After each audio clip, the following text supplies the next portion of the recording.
Essa arte marcial, por exemplo, além de lá, da primeiro encontro que você teve, aí depois você foi para São Paulo. Sim. Tem mais outros lugares no Brasil, além dessas cidades? Tem, que olha você só, falou? Londrina, eu tenho um pessoal que dá aula também em Maringá, tem um pessoal que tem uma escola mais ou menos tradicional lá também. E São Paulo, infelizmente, esse fluxo, né, ele já foi maior no passado. Teve sensei dando aula no Amazonas, teve alguns senseis no Sul, mas com o passar dos anos, os jovens foram se interessando pouco. E aí, então, isso aí ficou num caráter de regime muito familiar, muito mais fechado. Algumas chegaram até a parar de ensinar, foram direcionando para outras, né? Então, a nossa ideia de recapitular essa associação, que tem quase 100 anos, e organizar, perdão, novamente ali em São Paulo, foi justamente para dar oportunidade para gente que não era de família de origem japonesa, conseguir treinar e ter o sucesso que a gente teve. Né? Mas são vários estados. Hoje, basicamente, Goiás, São Paulo, Mato Grosso, e esse pessoal lá do Amazonas parou também, infelizmente. E qual que é o foco principal dessa arte marcial? A gente, por exemplo, tem exemplo do taekwondo, que é mais das pernas e tal. Olha só, é curioso falar isso aí, é interessante. O que a gente treina, mestre, hoje, ele é como se fosse a raiz de muitas das artes marciais modernas que nós conhecemos. Por exemplo, a parte de combate desarmado, que a gente chama de Taihojutsu, ele se assemelha muito ao que é o karatê, ao que é o judô. Imagina que o senhor misturasse, vamos chamar assim, o judô, o karatê e o jiu-jitsu em uma única forma de combater.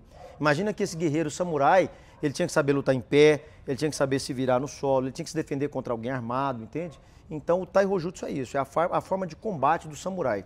Os grandes nomes das artes marciais tradicionais que a gente conhece hoje em dia, o karatê, o judô, o aikido, foram desenvolvidos por mestres que estudaram numa escola como essa, para o senhor ter uma ideia.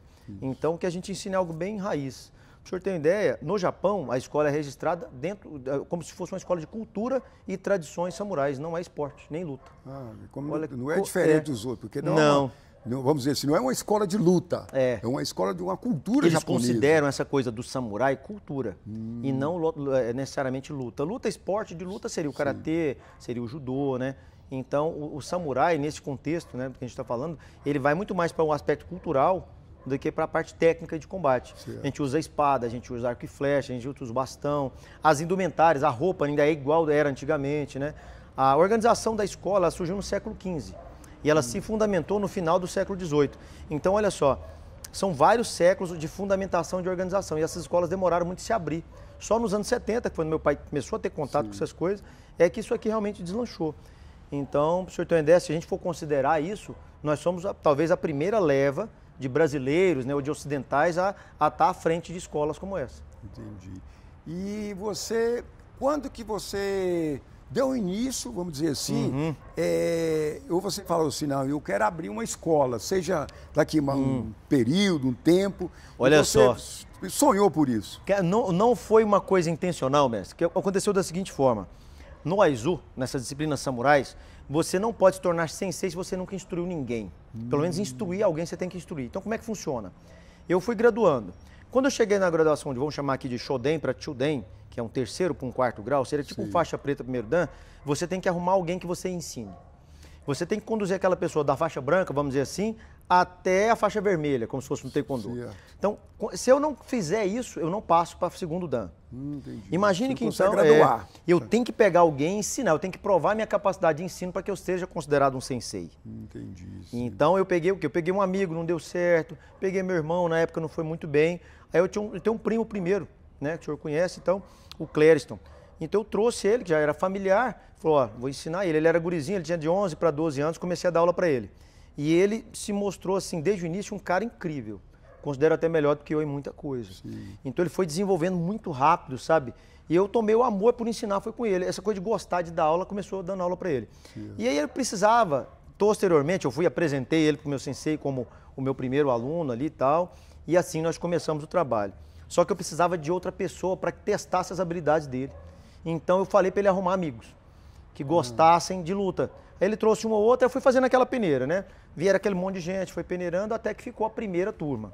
O senhor tem uma ideia, o dojo é hoje nesse lugar, já faz mais de 23 anos, nesse lugar, 22 anos na verdade, porque ele morava aqui perto na época.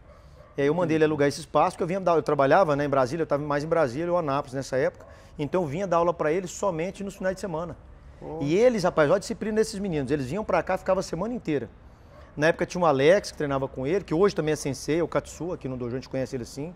O Clériston é conhecido como Goihashi, né? É os nomes samurais deles. E esses dois foram meus alunos, primeiros alunos assim que se despontaram. Houveram vários na época dele, né? O meu cunhado, o Ishino, né? O Pedro. A minha esposa também treinava nessa época. Então todos eles fazem parte dessa primeira turma e estão conosco até hoje. Mas quem se destacou mesmo foram esses dois. Entendi. Tiveram muita persistência, porque eu tive que aprender a dar aula com eles, né, mestre? Então, eu até brinco que eles foram a minha principal ferramenta de desenvolvimento. Porque uma coisa ajudou o outro. Isso, a graduação deles demorou muito a chegar, Sim. porque eu tive que desenvolver um método diferente do que eu treinei. Entendi. O sensei me ensinava assim, ó. Eu estava bom num negócio, ele, não, vou fazer isso. Ele não tinha uma ordem, na cabeça dele ele tinha uma ordem para me ensinar. Eu já criei uma ordem mesmo, igual faculdade, Sim. Matéria, ó, vamos treinar isso hoje, amanhã vamos fazer aquilo. Então, essa organização fez com que hoje o dojo, uma pessoa com 1 ano de treino tenha o primeiro grau. Entendi. O segundo ano, segundo grau. Então ele vai crescendo uma vez por ano. Como se fosse uma faixa, uma graduação. Então, igual o senhor perguntou lá, o começo da instrução eu nem pensava em dar aula, nem sonhava com isso não. Eu queria só aprender a lutar. Certo. Eu queria ficar bom nesse negócio, sabe? E aí foi desenvolvendo. O amor pela didática surgiu dando aula e hoje eu não me vejo longe disso mais.